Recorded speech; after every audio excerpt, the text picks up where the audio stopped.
Wyatt Earp is one of the few men I personally knew in the West in the early days, whom I regarded as absolutely destitute of fear. I was in the OK Corral at 2:30 p.m. when I saw the two Clantons and the two McLowrys in an earnest conversation across the street in Dunbar's Corral. I went up the street and notified Sheriff Behan and told him it was my opinion they meant trouble, and it was his duty as sheriff to go and disarm them. I told him they had gone to the West End Corral. I then went and saw Marshal Virgil Earp and notified him to the same effect. I then met Billy Allen, and we walked through the OK Corral, about 50 yards behind the sheriff.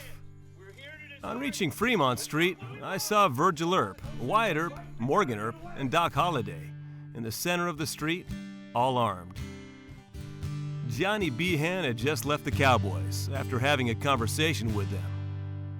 I heard Virg Earp say, "Give up your arms, or throw up your arms." There was some reply made by Frank Lowry, when firing became general, over 30 shots being fired. Among the most notable of Arizona's many exponents of the gospel of violence unto all men were the Earps, who early placed Tombstone on the map as well, deserving its cheerless appellation. Of all the gunfights of the Old West, probably none is more famous than the gunfight at the OK Corral. Leaving aside the fact that the fight wasn't actually in the corral, this incident was so quickly wrapped in legend, myth, and outright lies that the truth is still difficult to find.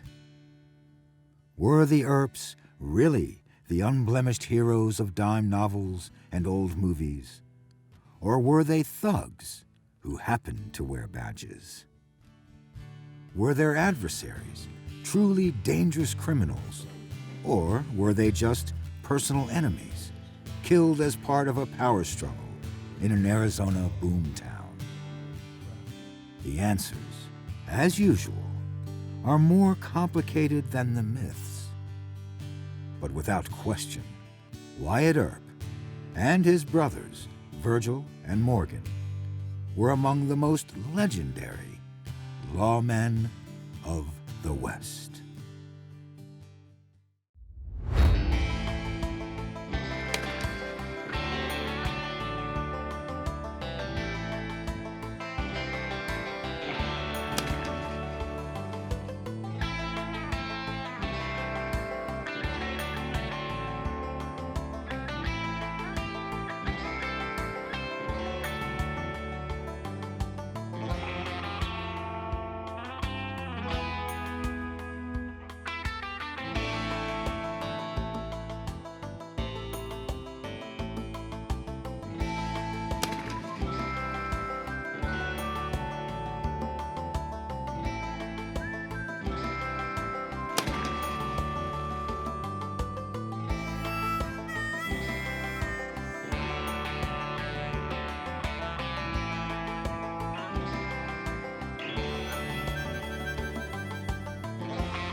Wyatt Earp was many things in his life. A lawman, certainly, but also a gambler, a saloon keeper, and brothel owner. But before all of that, he was a young boy in Iowa who watched his older brothers James and Virgil and half-brother Newton go off to fight for the Union in the Civil War. Wyatt tried later to run off and join the army as well, but his father found him and dragged him back home. In 1869, Wyatt took his first job as a lawman, replacing his father as a constable in Lamar, Missouri. He married Uriah Sutherland, soon after being elected to that post. But his wife died, probably of typhoid fever, within a year. In the years after Uriah's death, Wyatt's life was unstable. He was accused of fraud in Lamar and skipped town before that could be resolved. He was accused of horse theft in Indian Territory, present-day Oklahoma, along with another man. His alleged partner was acquitted, but Earp never went to trial. From this distance in time, it is difficult to know what happened, but clearly, Wyatt's life was going in the wrong direction. His next destination was Peoria, Illinois, where he seems to have been an enforcer in a brothel house, getting arrested on multiple occasions. He may have done some buffalo hunting around this time as well. In 1874, he moved to Wichita, Kansas, where his older brother Jim and his wife Bessie ran a saloon and brothel house. He may have helped keep the rough customers in line for his brother and sister-in-law, and he also may have done some work dealing cards in the saloon. But his life started turning around after Wyatt helped an off-duty policeman recover a stolen wagon. He got some good publicity out of this, and in 1875, he was officially hired as a deputy marshal in Wichita. Wyatt was a big man for the time and strong. By all accounts, he was a respected officer in Wichita, helping to keep the peace. Not long after, he drifted to Dodge City, which was very much in need of good peace officers. Dodge City was a cattle town, like Wichita and Abilene, and in 1876, it was the busiest. Wyatt joined other lawmen there, including the Masterson brothers, James, Ed, and William Barclay Masterson, better known as Bat. Bat and his brothers were buffalo hunters turned lawmen. In June 1874, 20-year-old Bat was one of 28 men at the trading post of Adobe Walls, who fought off a 4-day siege by hundreds of Comanche warriors. The Kansas buffalo hunters invaded the Texas Panhandle in force in the spring of 1874. In 5 months, it is said they slew 100,000 bison. The deserted Adobe Walls was selected as the rendezvous for these hunters, who came from Dodge City, 175 miles away. The Indians formed a gorgeous and spectacular cavalcade. They rode 900 strong. The picked men of the Comanche, Kiowa, Shawnee, and Arapaho nations, the finest horsemen on earth, the best cavalry that ever went to battle. Glistening with war paint and decked in his battle raiment, every Indian believed that he galloped to certain victory. 45 caliber Colts were frequent. Winchester rifles and Spencer carbines were seen on every side, and sometimes Sharp's rifles. At their head rode the Comanche, Quayna Parker. Fort Dodge, Dodge City, and Safety were 175 miles to the northeast, 1,200 yards across, carpeted with high blue stem, curtained by the breaks of the Canadian. The little valley of Adobe Walls furnished the buffalo hunters with an ample, sufficient, and glorious amphitheater for their fight against the odds of 30-1.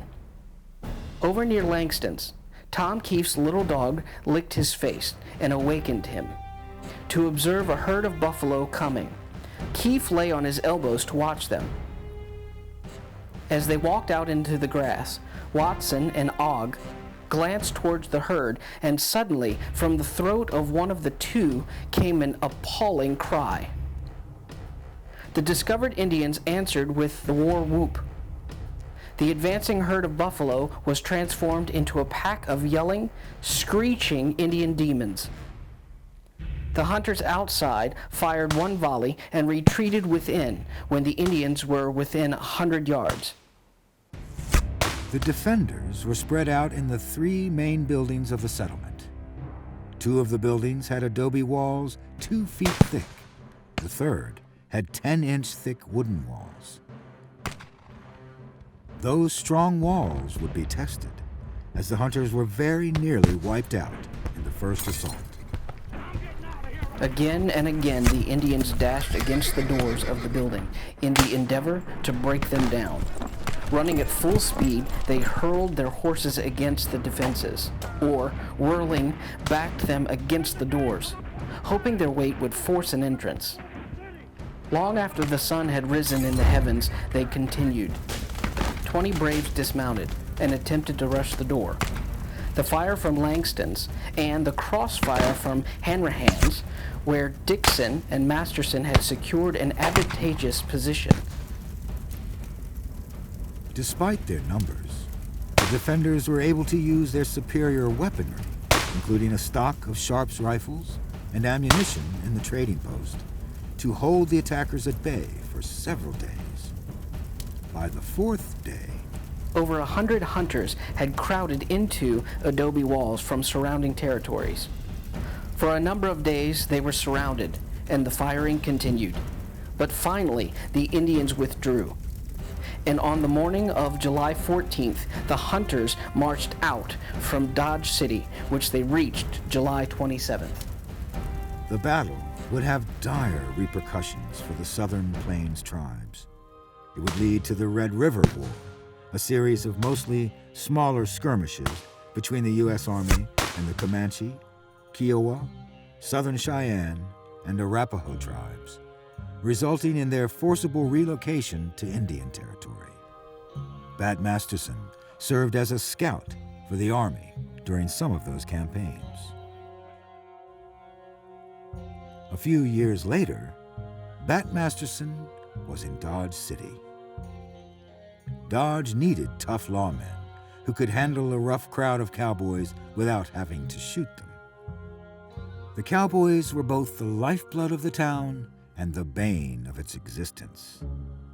The town needed them living and at liberty so that they could buy drinks and lose their money to the card dealers. But the wild behavior of the cowboys kept the town from being respectable and was likely to get someone killed. On June 9th, 1877, the Dodge City Times announced, regarding Bat Masterson's brother Ed, Dodge City Times, June 9, 1877. Ed Masterson had been appointed Assistant Marshal of this city. He is not very large, but there are not many men who would be anxious to tackle him a second time. He makes a good officer. It wouldn't be long before Bat joined his brother Ed as a lawman in Dodge. But at this point, in the very same issue of the Times announcing Ed's appointment, a second article featured Bat in a somewhat different light. Last Wednesday was a lively day for Dodge. 200 cattlemen in the city. The gang in good shape for business. Merchants happy and money flooding the city is a condition of affairs that could not continue in Dodge very long without an eruption. And that is the way it was last Wednesday. Robert Gilmore was making a talk for himself in a rather emphatic manner, to which Marshal Larry Degger took exceptions and started for the doghouse with him. Bobby walked very much leisurely, so much so that Larry felt it necessary to administer a few paternal kicks in the rear. This act was soon interrupted by Bat Masterson, who wound his arm affectionately around the marshal's neck and let the prisoner escape. Degger then grappled with Bat, at the same time calling upon the bystanders to take the offender's gun and assist in the arrest. Joe Mason appeared upon the scene at this critical moment and took the gun. But Masterson would not surrender yet and came near getting hold of a pistol from among several which were strewed around over the sidewalk. But half a dozen Texas men came to the marshal's aid and gave him a chance to draw his gun and beat Bat over the head until the blood flew. Bat Masterson seemed possessed of extraordinary strength, and every inch of the way was closely contested. But the city dungeon was reached at last, If he had got hold of his gun before going in, there would have been a general killing. Ed Masterson accomplished his first official act in the arrest of Bobby Gilmore the same afternoon. Next day, Judge Frost administered the penalty of the law by assessing $25 in costs to Bat, $10 to Norton, and $5 to Bobby. The boys are all at liberty now. Bobby Gilmore was a small man, whereas Marshal Larry Deeger was upwards of 300 pounds. Bat couldn't stand seeing the marshal manhandling the little man.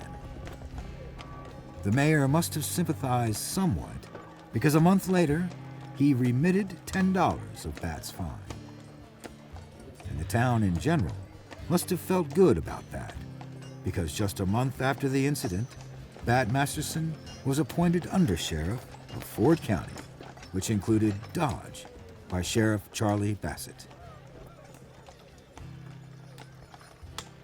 Right around that same time, Wyatt Earp returned to Dodge City. He had worked the previous cattle season as a lawman in Dodge, spring and summer 1876, and had left for some months to go to Deadwood. Wyatt moved around quite a bit, but his return was clearly welcome, based on a July 7, 1877 notice in the Times. Wyatt Earp, who was on our city police force last summer, is in town again.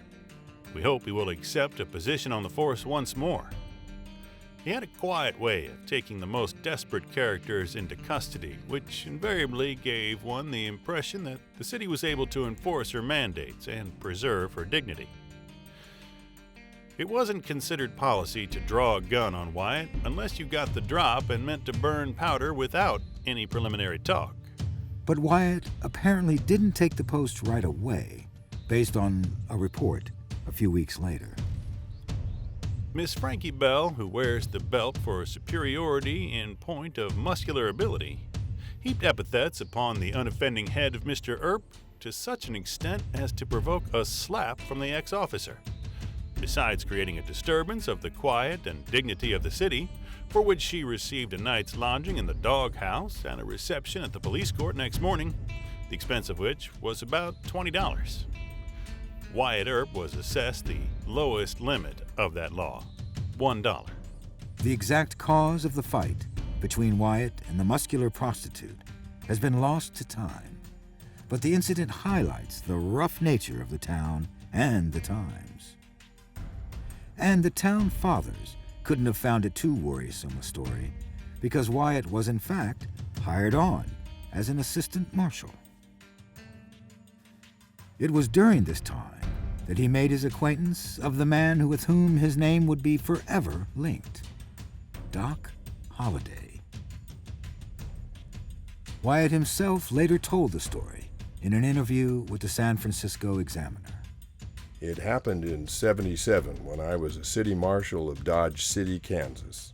I had followed the trail of some cattle thieves across the border into Texas, and during a short stay in Fort Griffin, I first met Doc Holliday and the woman who was known variously as Big Nose Kate Fisher, and on occasions of ceremony, Mrs. Doc Holliday.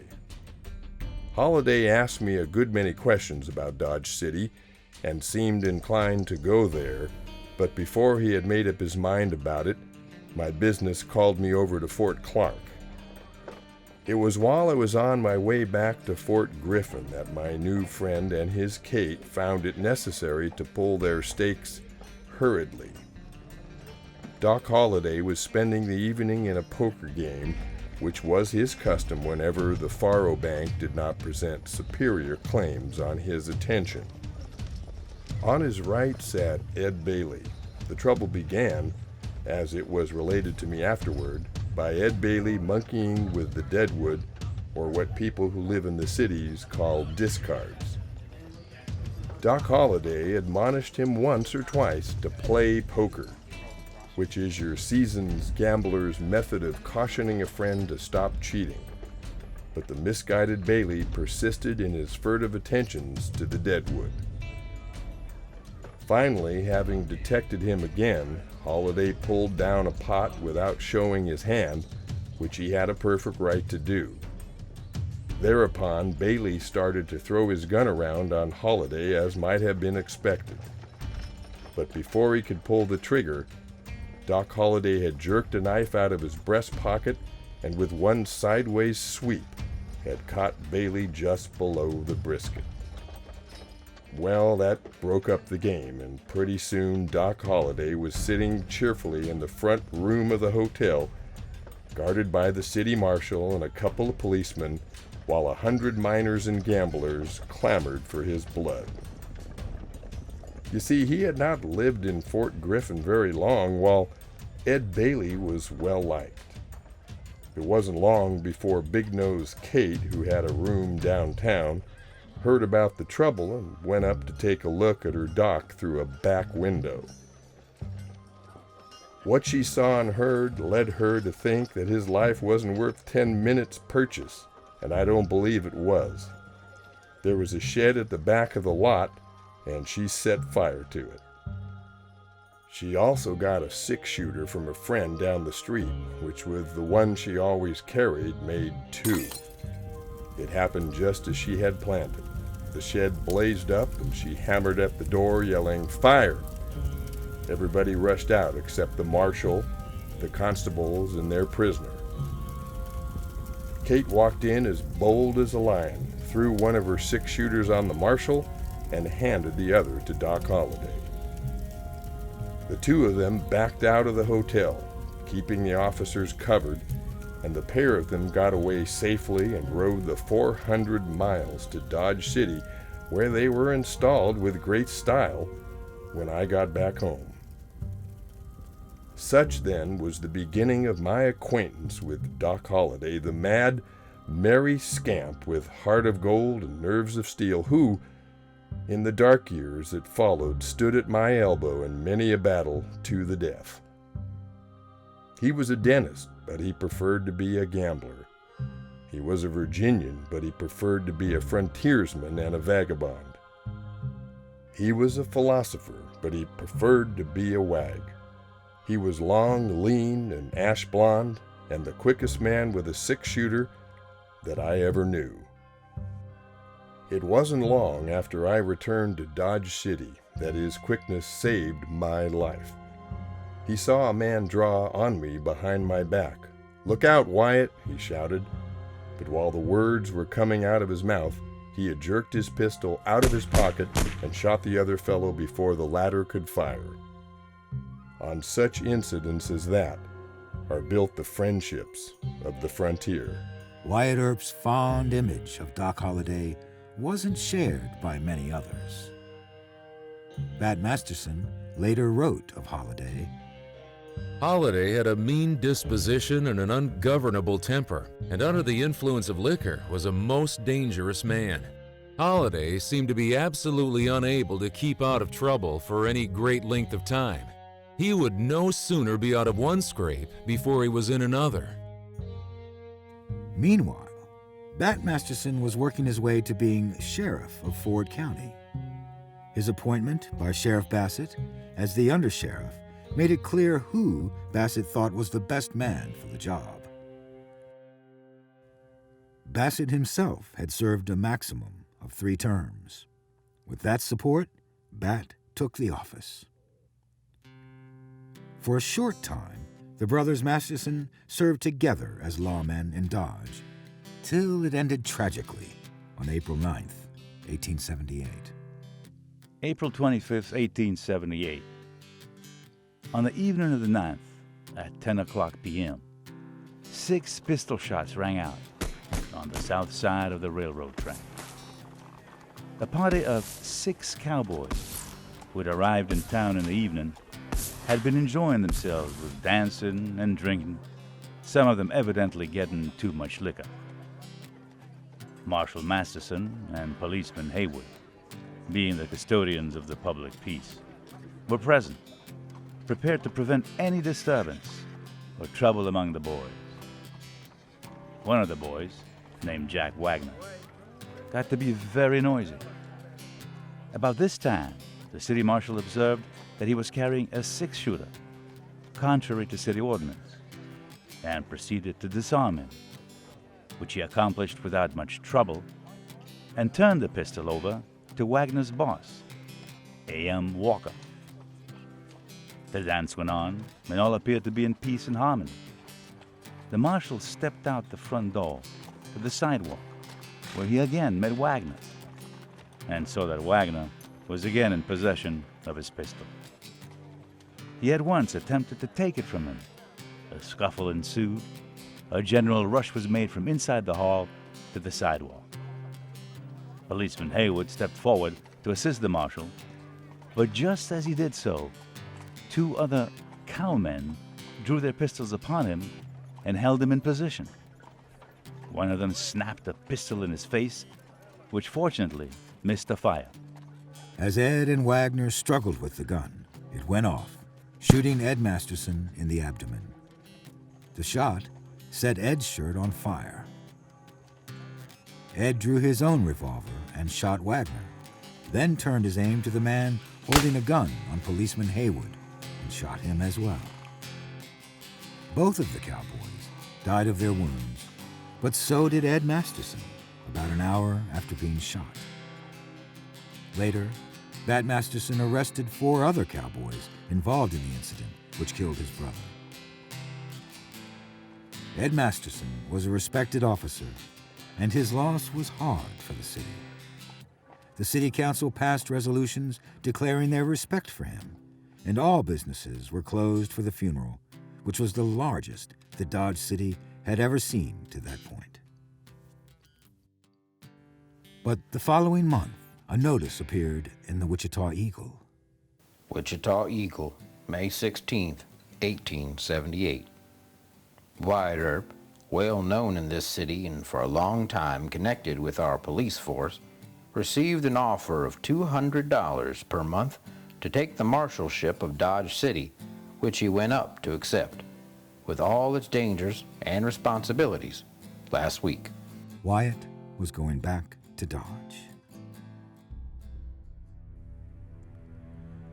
Wyatt was hired as an assistant marshal under Charlie Bassett, who had moved from the sheriff's office to the marshal's. Working with Wyatt was another of Bat Masterson's brothers, Jim. Jim and Wyatt both racked up high numbers of arrests, primarily for offenses such as carrying a pistol, being drunk and disorderly, or acting in an angry or violent manner. Each arrest gave an officer a $1 bonus, so they took every advantage to earn that money. Wyatt, the Mastersons, and other law officers in Dodge had reputations as skilled gunfighters. Whether those reputations were deserved or not, in truth, they were not trigger-happy lawmen. They were well-practiced in the art of buffaloing unruly cowboys, which meant smashing them on the head with their heavy revolvers.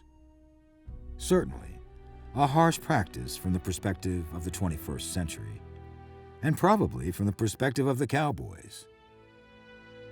Earp historian Alfred E. Turner quoted a letter from S.D. Allen describing Earp in action as an officer in Dodge. I will conclude my letter by relating to you the only story Father ever told me which concerns Wyatt Earp as a marshal in Dodge City. He said it was a typical arrest. My father and a group of friends were gathered around a billiard table watching a game when Wyatt entered the room and pointed at one of the number, saying that he wanted him. The man approached Earp and they talked for a while. Then Earp swung him around, searched him, taking a knife and a number of shotgun cartridges from him. Earp then pushed him towards the door, and the cowboy spun about and returned the compliment, whereupon Earp punched him in the face and dragged him towards the street. On the sidewalk, the prisoner began to struggle, telling Earp to let go and cursing him loudly. Soon they were fighting, and Earp butted the man and then tripped him, sending him sprawling into the street. Before he got up, Earp cracked him over the head with his revolver, opening a deep gash. The doctor had to be called to the jail to attend to the prisoner's head, and friends of the cowboy, my father was one, complained to the mayor about Earp's treatment of his prisoner, but got the brush off. I'm not suggesting Earp was a bully. He seems to have been a very brave and intelligent man, but I am pointing out to you that the reason he lasted so long was because he knew better than to allow his adversaries to get the upper hand. This typical arrest does sound rough on the arrestees. But while those cowboys might have suffered aching skulls, they weren't bleeding out on the streets of Dodge. The saloon keepers and brothel owners certainly appreciated lawmen who could keep their clientele alive and spending money, and presumably those arrested would prefer being hit to being shot. In fact, there's only one time that Earp is believed to have shot a man while in Dodge. It seems that 3 or 4 herders were paying their respects to the city and its institutions, and as is usually their custom, remained until about 3 o'clock in the morning when they prepared to return to their camps. They buckled on their revolvers, which they were not allowed to wear around town, and mounted their horses, when all at once one of them conceived the idea that to finish the night's revelry and give the natives due warning of his departure, he must do some shooting, and he commenced to bang away, one of the bullets whizzing into a dance hall nearby, causing no little commotion. Policeman Earp and Jim Masterson made a raid on the shootist, who gave them 2 or 3 volleys, but fortunately without effect. The policemen returned the fire and followed the herders with the intention of arresting them. The firing then became general. The herders rode across the bridge, followed by the officers. A few yards from the bridge, one of the herders fell from his horse from his weakness caused by a wound in the arm, which he had received during the fracas. The other herder made good his escape. The wounded man was properly cared for, and his wound, which proved to be a bad one, was dressed by Dr. McCarty. His name is George Hoy. A few weeks later, the wounded man died. Although it was never entirely clear whose bullet killed George Hoy, Wyatt believed it was his. While Wyatt Earp was in Wichita and Dodge, his brothers were on separate paths that would also lead them to Tombstone. His older brother, Virgil, was in Dodge City at the same time as Wyatt, but it's not clear if he was ever on the marshal's or sheriff's force. But in October 1877, Virgil and his wife moved to Prescott, then the capital of the Arizona Territory. He earned the respect of the law enforcement there when he assisted the sheriff during a gun battle in the street. The Weekly Arizona Journal-Minor. Shortly after his arrival here, and while Ed Bowers was sheriff of Ypsilanti County, the town was visited by 2 cowboys from the Bradshaw Basin section, who enlivened matters by shooting up saloons and other resorts, finally riding out of the place, shooting right and left as they went in the direction of the Brooks Ranch, just outside of the city limits. Arriving at the Brooks Ranch, the cowboys sent word to the officers that they were camped there, and if any of the officers wanted them to come out and get them. These men were considered bad ones and were known to be dead shots. Sheriff Bowers organized a posse of citizens, of which Virgil Earp happened to be one, and the posse started for the Brooks Ranch on horseback, preceded by Deputy United States Marshal Stanford and another deputy in a hack. The party in the hack passed the bad men unmolested, but the cowboys opened fire on the sheriff's posse, which was on horseback. Sheriff Bowers' horse was shot in several places, but he returned the fire and did not get hit. On arriving at the scene, Virgil Earp, who was armed with a Henry rifle, proceeded up the creek in the direction of the shooting and noticed one of the cowboys crouching under an oak tree, reloading his gun, shot and killed him instantly. The first shot hit him in the heart, and the second shot struck about 2 inches from the first.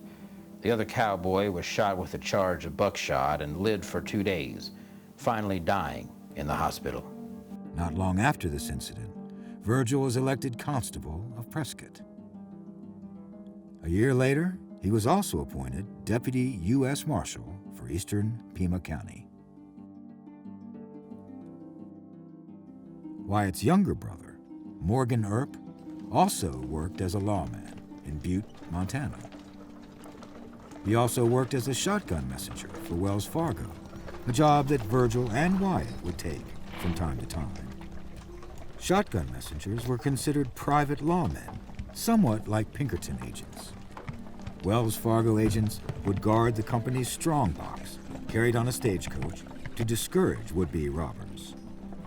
Typically, Morgan would ride shotgun, sitting to the driver's left, cradling a sawed-off 10 or 12 gauge shotgun. In 1879, the town of Tombstone, Arizona was established. The Earps began arriving that year. Virgil Earp was the first to move to Tombstone with his wife, Allie. When Tombstone was discovered, I was in Prescott. The first stage that went out of Prescott toward Tombstone was robbed. Robberies were frequent and became expensive, and the disordered condition of the new country soon brought a demand for the better protection of business and money, as well as life. I was asked to go to Tombstone in my capacity as United States Marshal and went. The Tombstone country is of a particular character, the community being unsettled and dangerous. Most of the businessmen there stayed simply to make enough money to live somewhere else comfortably. And of course, the greatest object with them is to have as much money as possible spent in the town and to get as much of it as they can, careless of the means of dispensation or the results of the rough manners. Aside from the legitimate businessmen, the bulk of the residents are idle or desperate characters, most of them coming into town broke and depending upon the gambling tables or criminal ventures to supply them with the means of livelihood and dissipation.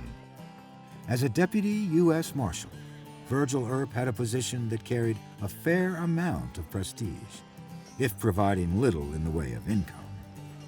Virgil would have authority across a broader area than town marshals or county sheriffs, and he could coordinate larger operations with them. Wyatt and his common-law wife, Maddie, soon joined his brother. In 1879, Dodge City was beginning to lose much of the snap which had given it a charm to men of restless blood, and I decided to move to Tombstone, which was just building up a reputation. Doc Holliday thought he would move with me. Big Nose Kate had left him long before. They were always a quarrelsome couple and settled in Las Vegas, New Mexico. He looked her up en route, and the old tenderness reasserting itself, she resolved to throw in her lot with his in Arizona. As for me, I was tired of the trial of a peace officer's life and wanted no more of it. Despite Wyatt's wishes, he was soon working as a private law enforcement officer. For the first 8 months, I worked as a shotgun messenger for Wells Fargo and Company, and beyond the occasional excitement of an abortive holdup attempt and a few excursions after cattle thieves and homicides in my official capacity, everything was quiet as the grave. Then the proprietors of the Oriental, the biggest gambling house in town, offered to take me into partnership. Wyatt reported that the owners of the Oriental were having trouble with some rough customers who were trying to run them out of town. Wyatt's reputation, backed up by his physical presence, turned things around. But he also found another occupation at about the same time. 6 mules had been stolen from the U.S. Army Camp Rucker, 75 miles east of Tombstone. Lieutenant J.H. Hurst led a group of soldiers looking for these mules, and in Tombstone, he collected several men to assist him. Virgil, Wyatt, and Morgan Earp, along with Wells Fargo agent Marshall Williams, went along. They followed the trail to the McLaury Ranch along the Babakamari River. After we arrived at McClary's ranch, there was a man by the name of Frank Patterson. He made some kind of a compromise with Captain Hurst. Captain Hurst come to us boys and told us he had made this compromise, and by so doing, he would get his mules back. We insisted on following them up. Hearst prevailed on us to go back to Tombstone, and so we came back. Hearst told us 2 or 3 weeks afterwards that they would not give up the mules to him after we left, saying that they only wanted to get us away, that they could stand the soldiers off. Hearst cautioned me and my brothers, Virgil and Morgan, to look out for those men, as they had made some threats against our lives. The McClorys were members of a loosely organized criminal outfit called the Cowboys, who rustled cattle from ranches in Sonora, Mexico, and sold them in the U.S. They were also reputed to be involved in other crimes as well. The Cowboys numbered at one time nearly 200. Most of them are what we call saddlers, living almost wholly in the saddle and largely engaged in raiding into Sonora and adjacent country and stealing cattle which they sell in Tombstone. It is rarely that any of these stolen cattle are recovered. When the thieves are closely pursued and it seems likely that they will be overhauled and the stock recovered, the Cowboys sell the cattle to some of the butchers practically in partnership with them, and I know of cases where the finest cattle in the country have been sold at $1 a head. When cattle are not handy, the Cowboys rob stages and engage in similar enterprises to raise money. As soon as they are in funds, they ride into town, drink, gamble, and fight. One might expect that criminals such as the Cowboys would be universally reviled, but it was more complicated than that. They spend their money as free as water in the saloons, dance houses, or faro banks, and this is one reason they have so many friends in town. All that large class of degraded characters who gather the crumbs of such carouses stand ready to assist them out of any trouble or into any paying rascality. The saloons and gambling houses, into whose treasuries most of the money is ultimately turned, receive them cordially and must be called warm friends of the Cowboys. A good many of the merchants fear to express themselves against the criminal element because they want to keep the patronage of the Cowboys' friends, and the result is that when any conflict between the officers and cattle thieves or stage robbers occurs, followed up by shootings around town, most of the expression of opinion comes from the desperado class and their friends. And the men who should speak loudest and most decisively to correct the condition of affairs are generally the quietest.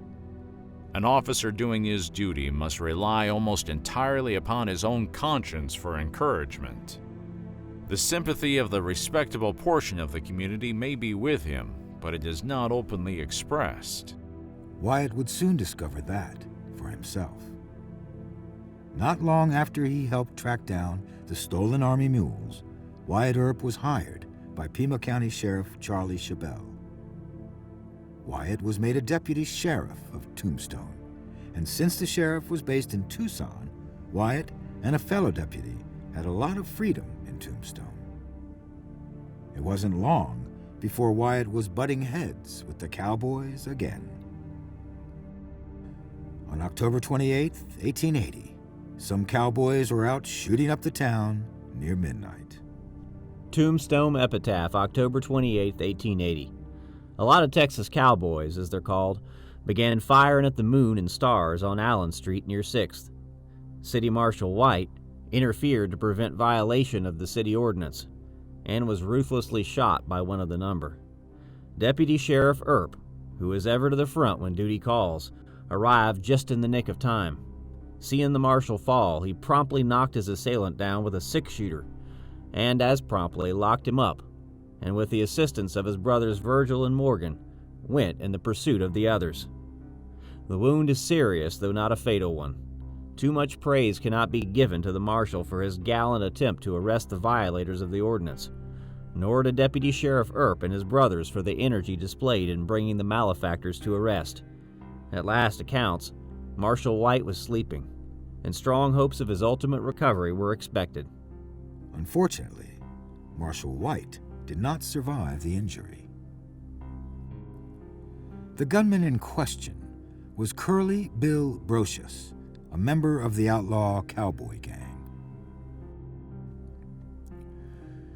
After Marshal White's death, Wyatt Earp took Curly Bill to Tucson for trial. Wyatt testified as to what he saw that night. I was in Billy Owen's saloon and heard 3 or 4 shots fired. Upon hearing light first shot, I ran out to the street and I saw the flash of a pistol up the street about a block from where I was. Several shots were fired in quick succession. I ran up as quick as I could, and when I got there I met my brother Morgan Earp. I asked my brother who it was that did that shooting. He said he didn't know, some fellows who ran behind that building. I asked him for his 6-shooter. After I got the pistol, I ran around the building. But before I got there, I heard White say, "I'm an officer, give me your pistol." And just as I was almost there, I saw the defendant pull his pistol out of his scabbard, and Marshal White grabbed hold of the barrel of it. The parties were not more than 2 feet apart, facing each other. Both had hold of the pistol, and just then I threw my arms around the defendant to see if he had any other weapons, and looked over his shoulder, and White saw me and said, "Now you goddamn son of a bitch, give up that pistol." And he gave a quick jerk and the pistol went off. White had it in his hands, and when he fell to the ground shot, the pistol dropped and I picked it up. The defendant stood still from the time I first saw him until the pistol went off. When I took him in charge, he said, "What have I done? I have not done anything to be arrested for." Before he died, Marshal White said he believed Curly Bill Brocious had shot him by accident. Wyatt's testimony that the marshal had jerked the barrel before it shot seems to support this. A gunsmith testified that there was a flaw in the gun, allowing it to be fired when half-cocked. Curly Bill was acquitted, but nonetheless, Wyatt hadn't made any friends among the cowboys. In the months ahead, the Earps and the cowboys would clash again, with Wyatt's friend Doc Holliday throwing gasoline on the fire. At the same time, local politics would drive the issue even harder as a new sheriff came into town and seemed to align himself more with the cowboys. It would all come to a head 1 year after Marshal White's death. On October 26, 1881, the Earps and Doc Holliday would stand together to face 4 cowboys. But the deaths that occurred there would be only the start, setting off a bloody feud that would leave casualties on both sides. Even Wyatt Earp would abandon law and order on his vendetta ride. And the cowboys would see the dark fury of this particular lawman of the West.